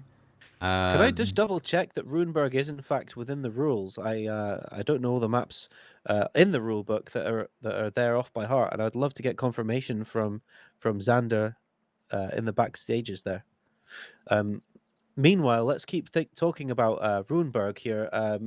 I don't know if I've ever seen this. it is in the It map is pool, in by the the rule way, so book. yeah, Oh, that's it's definitely in fantastic. the map pool. But This is yeah, a an lot of experiment. changes Yeah, happened, and they really all happened to impact how attack defense is played. yeah, There's the window position that almost everybody has either used or been punished by in the middle of the map. yeah, That's been basically removed. This was a tool for the attacking team to take early on and get some crossfire on the field that the defending team would usually take. So that's absolutely. gone. Hmm. But the defending team got another advantage. There is a small house in front of said window, so there's a window now in the center. There's a house in the center of the map that can be used for cover. There's a hold on position, uh, and it's actually a really good, really strong defensive position that the defending team can use. And I haven't really seen it being used by the attacking team because it's very difficult. Um, Yeah. So, from my experience, the two cap, everybody seems to be above you when you're trying to attack there. that's true. So not my favorite area. If I'm going for a cap, I tend to go for the one cap. It's easy to set up a firing line. You can defend it from multiple areas.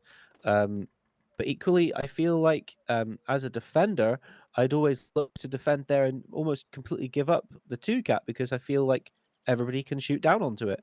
So how would you play as a defender? Do you immediately go to the one area or do you look to get a spread over both?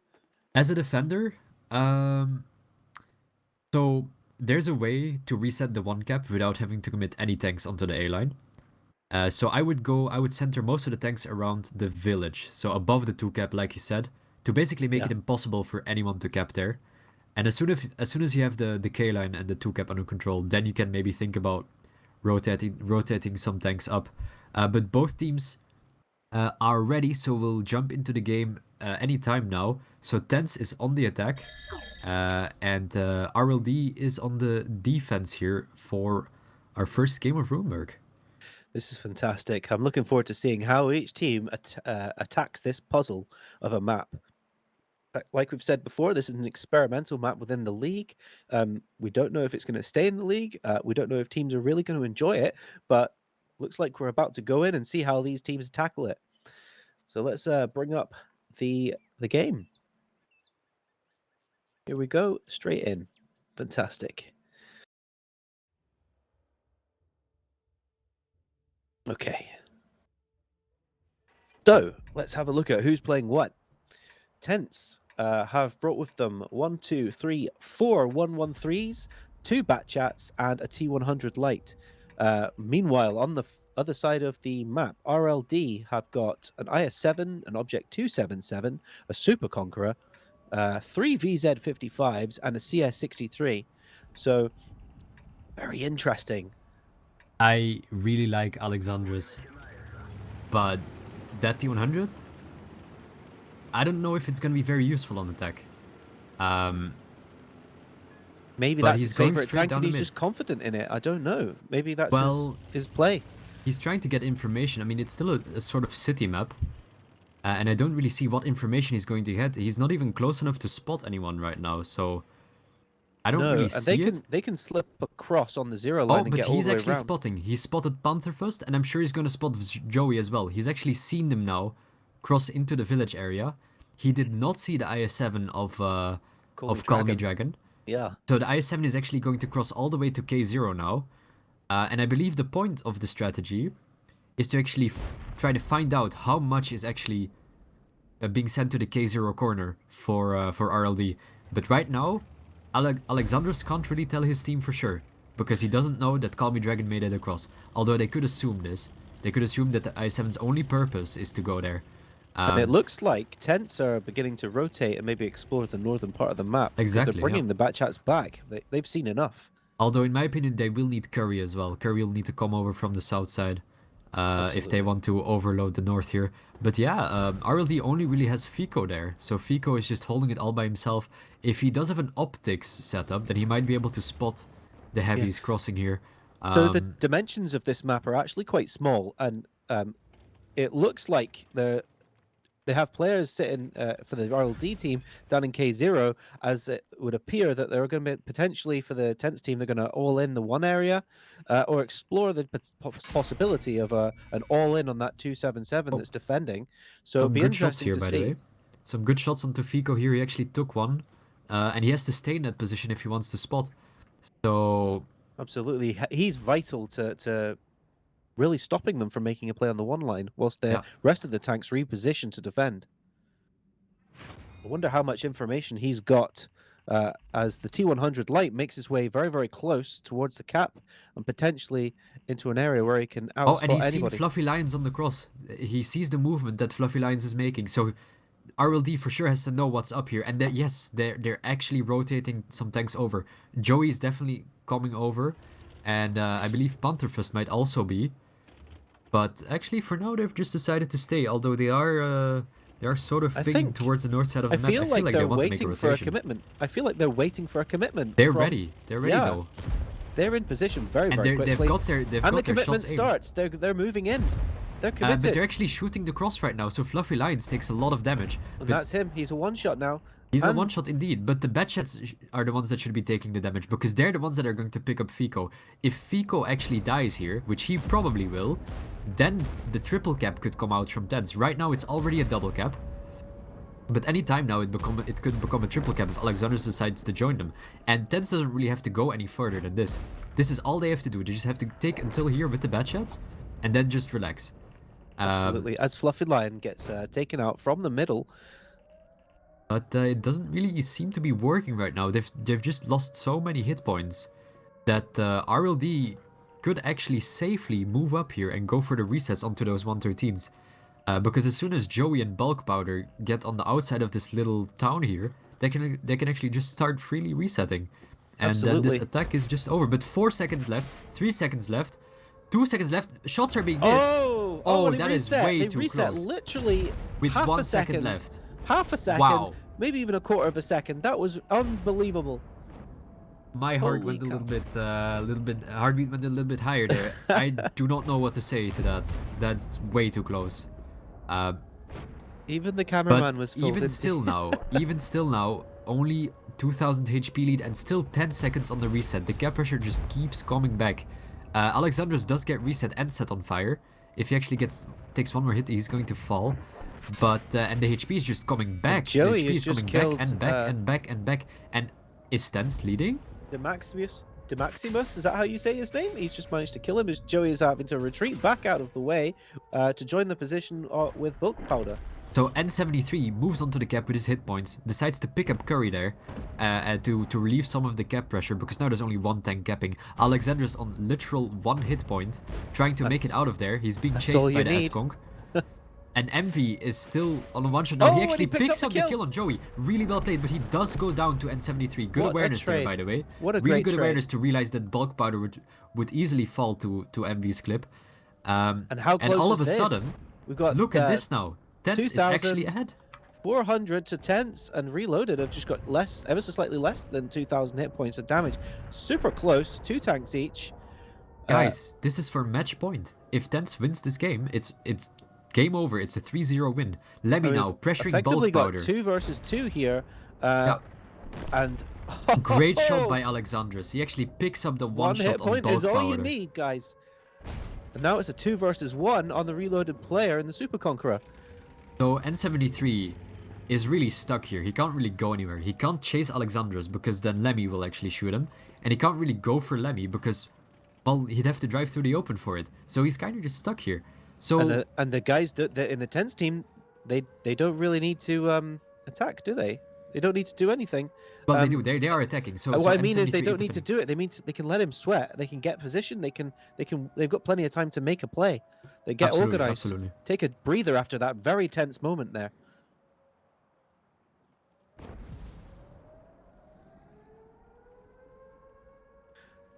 Yeah, apologies for the sound effect, guys. Because the capture was reset so late, there's actually a sound effect bug going on right now. But we can see Alexandros actually moving away now. I think they've decided that, you know, maybe they should be... has he realized he's poking, looking backwards and forwards to see? He could have taken a shot there. That's not really being very careful there. But Alexandros has left and he's going for the 2-cap. He has 3 minutes left and capturing in this mode takes exactly 2 minutes. So he has enough time to solo cap it. But as soon as he gets in there, N7 will know that he's free to do something. He's free to make a play. But TENTS has calculated this. TENTS knows that N73 can't really leave. Lemmy Sandros has both angles covered. There is absolutely no way for N73 to leave without taking a lot of damage here. So it's looking really, really good for TENTS here. And he has to go for realizes he has to move up. He takes one already, uses his ammo rack. Oh, this is not going well for RLD. That puts his repair kit on cooldown. And he's just sitting in the open here. Both players actually missed their shots. But Lemmy Sanders should be able to win this just from the hold down position. Great shot by N73 through the turret. Actually, probably a cupola shot here. And with a little bit more RNG, he's actually going to pick up the kill on Lemmy Sanders. If he gets a slight high roll, he will actually pick up the kill. And then he does still have enough time to make it back to the base to reset. I could just but he has to pressure it here. In his mind, he's calculating. Oh, and he does get the high roll. He does get it. And he's going to just surely make it back to the cap circle now. And that Alexandros makes has realized. Leave the cap. He has to leave the cap. He has to go for the kill on N73. He pens the shot. He needs one more. Both players are on a one shot. Versus 1 hit point. That is ridiculous. This is going to be... And it's all over. 1 HP on Alexandros was all he needed. All he needed indeed. What a game. That was... And that is the 3-0 victory for TENTS. I cannot believe it. I cannot believe it. 3-0 victory for TENTS. Alexander, outrageous. And that cap, literally less than half a second. It didn't get a chance to tick over. I'm speechless. That was absolutely fantastic. We had 2 absolutely crazy close games here. Both times TENTS on the attack, just almost capping and barely capping. Wow, absolutely ridiculous. Yeah. I mean, the standard of play from these teams, phenomenal. Both of them playing at a really high standard. But one team outthinking the other, maybe? Would it be safe to say that? Possibly. For sure. I believe TENTS was ahead on strategy here. Yeah. Anyway, let's have a quick look at the scores on the doors. So starting on the left-hand side of my screen, we've got the TENTS team. The Batchat 25 ton getting 3,529 damage with 2 kills. Lemmy in the 113 getting 3,401 damage. Hero 867 in the 113 getting 3,121. Demaximus in the Batchat 25 ton getting 2,898. Curry hashtag getting 2,562. Alexandros, player of the game, I reckon, in his T100, and that final kill in 1,639 damage. And Fluffy Lions in the 113 getting 0 damage for the TENTS team. Meanwhile, on the other side of the map, Bulk Powder in his VZ55 getting 4,188. N7 in his unlucky Super Conqueror there getting just short of 4,000 damage and 3 decent kills. So close to winning the game for his team there. Call Me Doctor in the IS7 getting 2,044 damage. Core in his CS63 putting in a shift with 1,786. Joey making a decent damage with 1,310 and getting a kill. Pico Hacker in his Object 277 getting just over 1,000 damage, and Panther First getting 907 damage in his VZ. I think it's pretty obvious which team put in a shift. The spread of damage pretty consistent across the two teams there. So this game was completely decided by the strategy and by one hit point, which is crazy. One hit point, and there was so many turning points in this last game alone. Alexander's not burning to death. Alexander's actually living on 1 HP. That alone is absolutely ridiculous. But then also the turning point of N73 realizing that he has to push the 113, and he actually does manage to pick up Lemmy there. Fantastic shot through the turret was absolutely fantastic. Excellent. So, guys, we've just gotten word that we might even get an interview with a couple of these players. Hopefully, they're going to be dragged in. Both leaders of each clan are going to be moving into the channel now. Let's have a chat with one of them. Hello. Fico, how are you doing, buddy? Fantastic play. Well done. Thank you. Not the greatest performance by us. Well, you know, it's okay to be self-critical for sure. What was your overall reaction then? I think both teams played to a very high standard, in my opinion. Certainly, as an onlooker, I think both teams should be proud. Definitely, most definitely, yes. And Fico, how much did you actually prepare Mannerheim Line? Because it was a map you picked. So did you actually train it? Did you try to? But it's kind of clear that the TENTS guys also prepared for it. So. Yeah, this is clearly a case of both teams preparing. I was actually really happy with how you played the Mannerheim Line defense, and obviously the Runeberg defense. I'd say you would have probably won it if it weren't for a few unfortunate moments. So I believe you did play solidly. It's just that, well, TENTS managed to win both of their attacks, and that's the turning point they needed. Yeah. But yeah, you played solidly. You guys should be really happy. Thank you. So one thing I would like to say, for the commentary team here at the casting team, we did not expect on Mannerheim Line for both teams to go for a 2 base cap down in the south. That really shocked us. We expected everybody to be going for the 1 cap at the top. Was how much of that was discussed and prepared before the match? Going for the second cap, it's just a better advantage. We get to control a lot more of the resets, and the holding spots are much nicer, especially the water line, the cross. It helps out. Absolutely. Well, you played absolutely fantastic. Once again, thanks for competing in the competition. And overall, how has your experience been with the competition? I know last week we had to take a break, but largely I think the competition has been going well. What's your opinion of it so far? It's a great new adventure, and it is a nice experience finally having something of this kind of level, playing at a 7v7. It is nice to have the competition. Yeah, do you guys play often as a team together? Sorry, can you repeat? Does your RLD team play together often, or just was this a one-off occasion? This was the first time the current 9 players that we had that play together. Yes.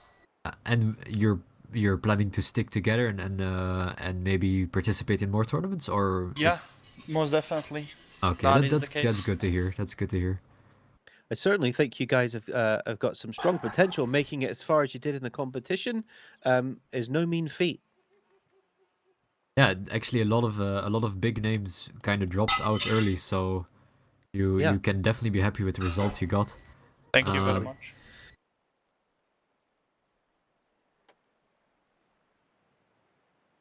Not necessarily. You can well, Once Thank again, you. thank you very much, Fico. Thanks for playing. Thanks for Thanks for the competing. fun times. Cheers now, Yeah. buddy. Good night, man. Alrighty, so let's drag in the next guys. Hello. Hello, how's Hello. it going, everybody? How you doing? MV, welcome. Hero, welcome. Fantastic game there, guys. Absolutely brilliant. Thank you for competing in the tournament. You guys have been outstanding.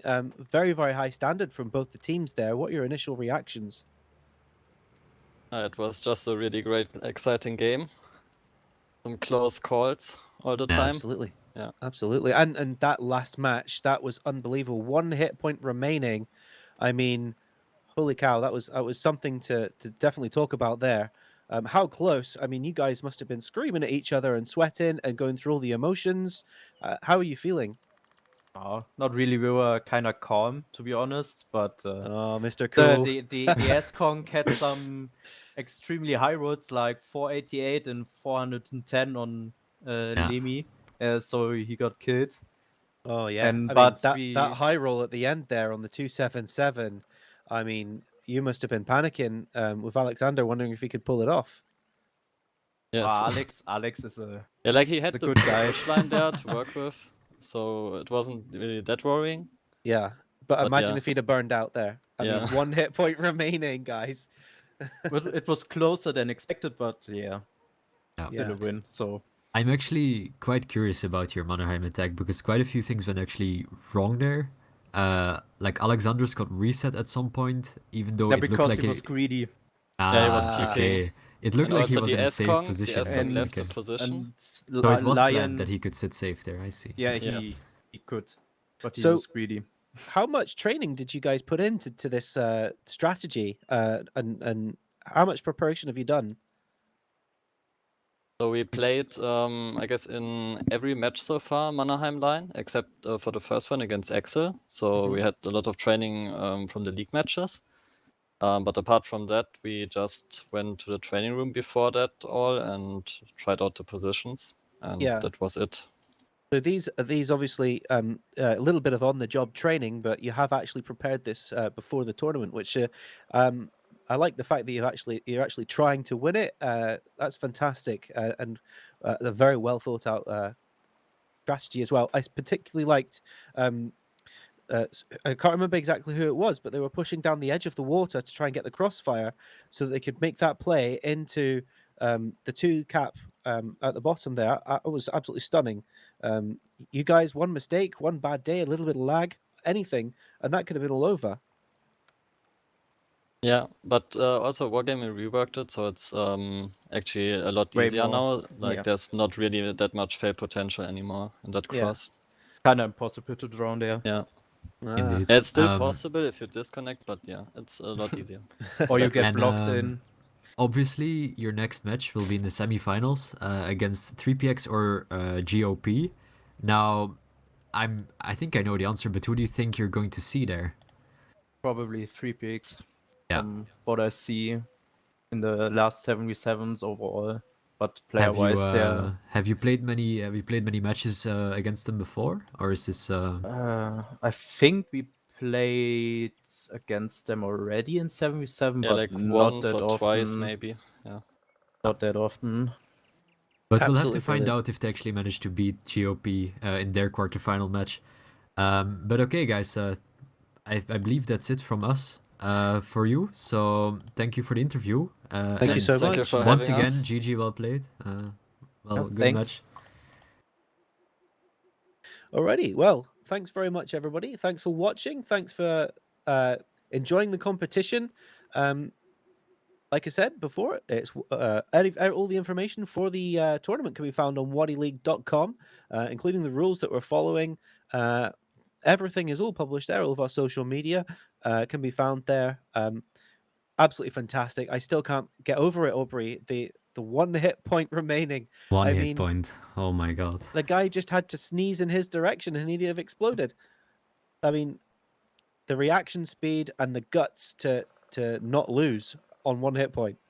I can't believe it. I'm still stunned. I'm going to be thinking about that all night. I mean, 1 hit point or 100 hit points doesn't really matter. I The don't gun's think still so. in the game. Absolutely. It's the mental part of it, the mental toughness to go, you know what? I'm still in the game. I love that. That was absolutely high quality play there, and that's something I hope somebody's clipped, because I was probably screaming at that point. I don't know how you were feeling there, Aubrey.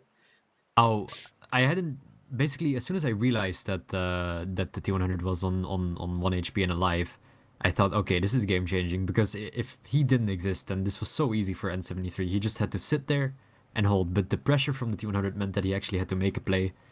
Yeah. And he actually almost pulled it off. Like, we wouldn't have had this if he didn't live. So Yeah, an amazingly absolutely. close match. Oh, that's so far for me. I don't know about anybody else, and obviously it's down to your own opinions, but that is the game of the season so far. Yeah, definitely agree. First So ever many close season games here. of WoTi League. That was brilliant, and I feel like people are going to be talking about that for a little while to come.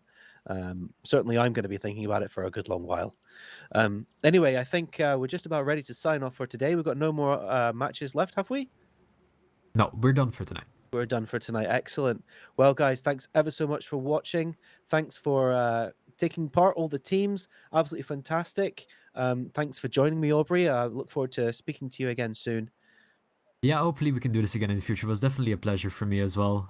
Really enjoyed watching these teams play and being able to commentate on it. So And yeah, thanks for finally, being I here just with me. want to I just want to remind everybody that in fact we're going to be announcing a giveaway on the next match for the final.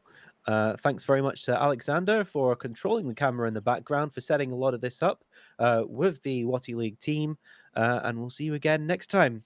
Bye bye.